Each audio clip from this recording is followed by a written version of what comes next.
Is Brock Purdy the quarterback that Kyle Shanahan has been waiting for, missing? Is this like a match made in heaven? It absolutely is.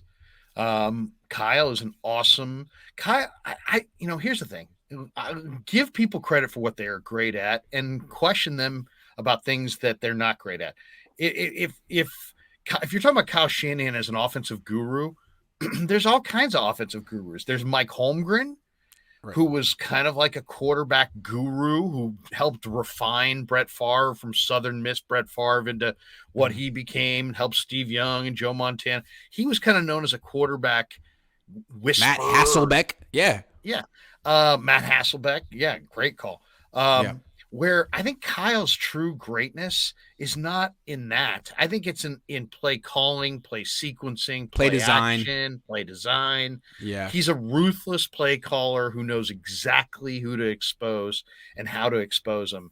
Right. And he's got this run pass fusion where his run game looks identical to his pass game. And it's just overwhelming. Okay. I don't know that he is the quarterback developer.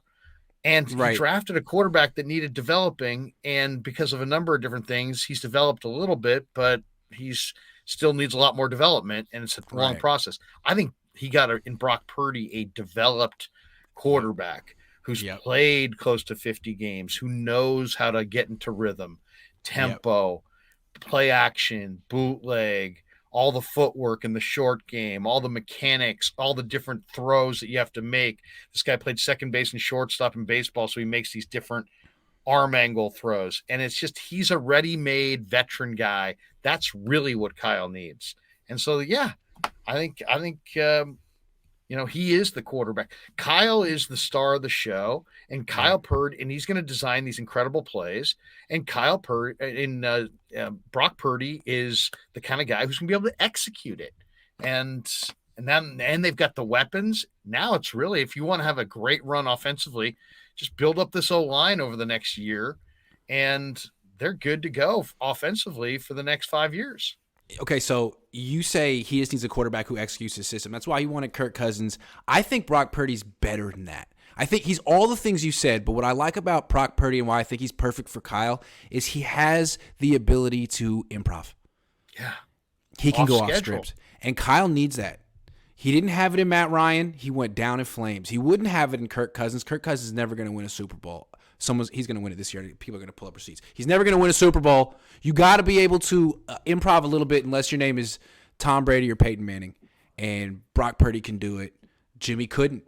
There's one other factor. It's like, and it's a huge factor, is that when you run the ball, like as much as Kyle likes to run the ball, and you like to play call off of a run strong game plan where the run's established and your play action passing off of it.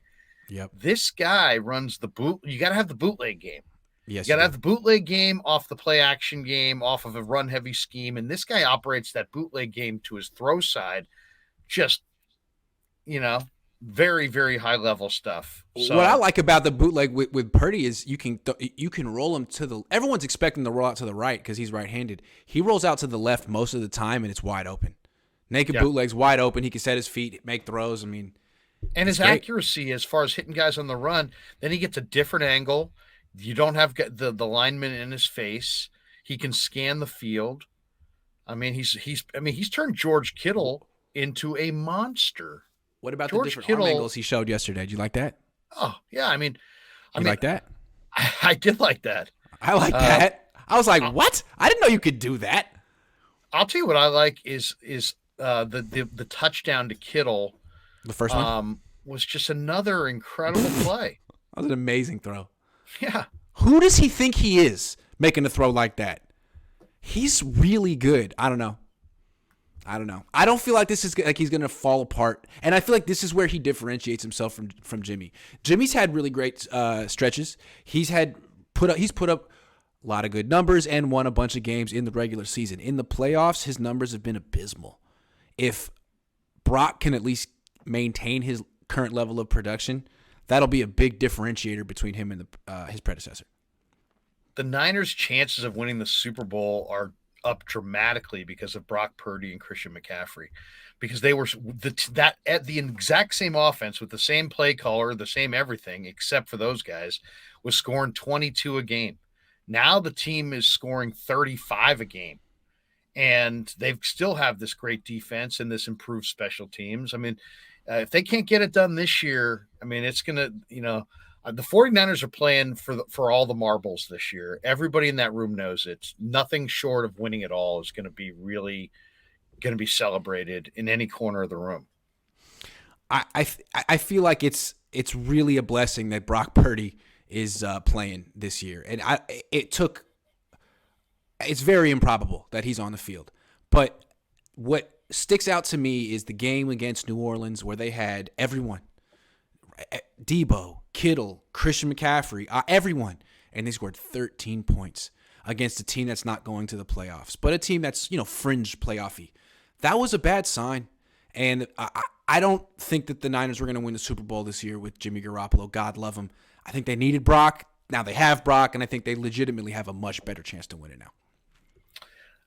You feel like when he drops back to pass, better things are going to be on the horizon because you've now seen it.